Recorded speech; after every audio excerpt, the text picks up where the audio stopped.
Halo, aku Apis. Hari ini aku akan sedikit membahas tentang dasar STIK, Sistem Teknologi Informasi dan Komunikasi. Yang pertama ada hardware. Hardware terbagi menjadi 4 perangkat. Yang pertama ada processing device yang berfungsi untuk memproses data yang ada pada komputer seperti CPU. Yang kedua ada input device yang berfungsi untuk memasukkan data ke dalam komputer.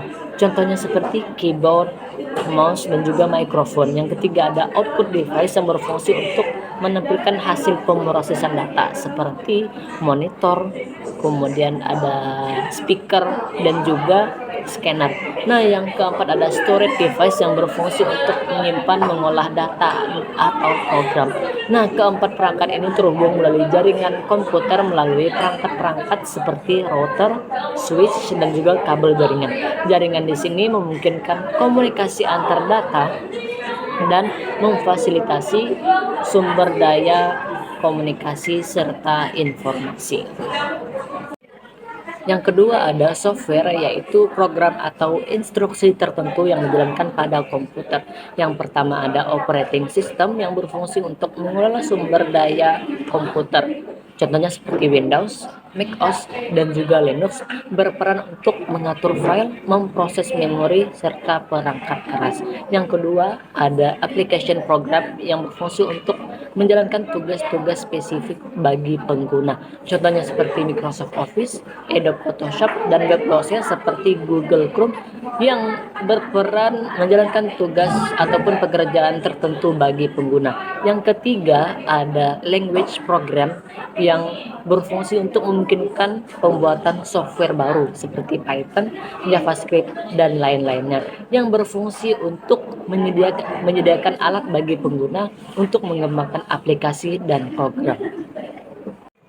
Kemudian yang ketiga ada brandware, yaitu sumber daya manusia yang terlibat dalam pengembangan, pengoperasian, serta pemanfaatan teknologi informasi dan komunikasi yang berperan untuk merancang, mengembangkan, mengimplementasikan, dan mengelola teknologi informasi dan komunikasi. Tantangan yang akan dihadapi tentunya perkembangan teknologi yang begitu cepat, kemudian kesenjangan digital, dan kebutuhan pembelajaran berkelanjutan. Kemudian solusi yang harus kita lakukan adalah yang pastinya adalah pendidikan serta pembelajaran berkelanjutan, kemudian kolaborasi antara akademik dan industri, kemudian pengembangan kurikulum yang adaptif terhadap perkembangan teknologi. Kemudian yang keempat ada internet, yakni jaringan global komputer yang saling terhubung melalui protokol standar TCP atau IP. Cara kerjanya adalah data dikirim dalam paket-paket melalui berbagai rute dan direkonstruksi di tujuan.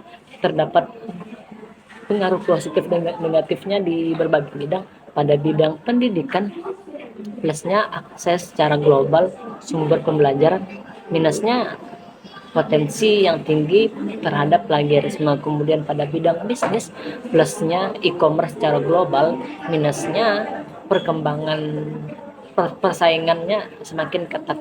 Kemudian pada bidang komunikasi, konektivitas lintas batas. Kemudian minusnya ya berkurangnya interaksi secara tatap muka. Kemudian pada bidang kehidupan sosial, jejaring sosial yang secara instan. Kemudian minusnya adalah ada cyberbullying dan juga kecanduan terhadap internet.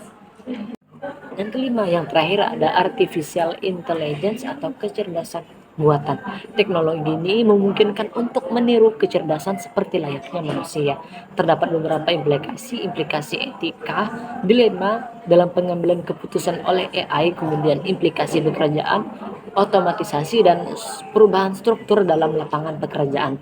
Kemudian implikasi privasi, ada pengumpulan data serta analisis data pribadi dalam skala besar. Kemudian prediksi 10 tahun yang akan datang, AI bakal sering lebih banyak digunakan oleh manusia dan juga terjadi peningkatan kerjasama antara manusia dan AI di berbagai sektor dan di berbagai bidang.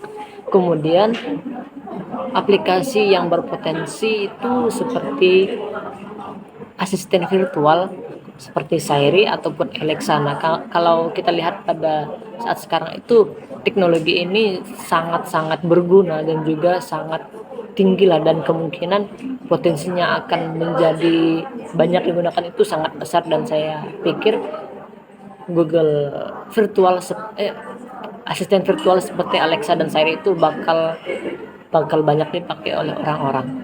Jadi sekian, jadi itulah dasar ataupun basic-basic sekedar informasi tentang STIK, Sistem Teknologi Informasi dan Komunikasi.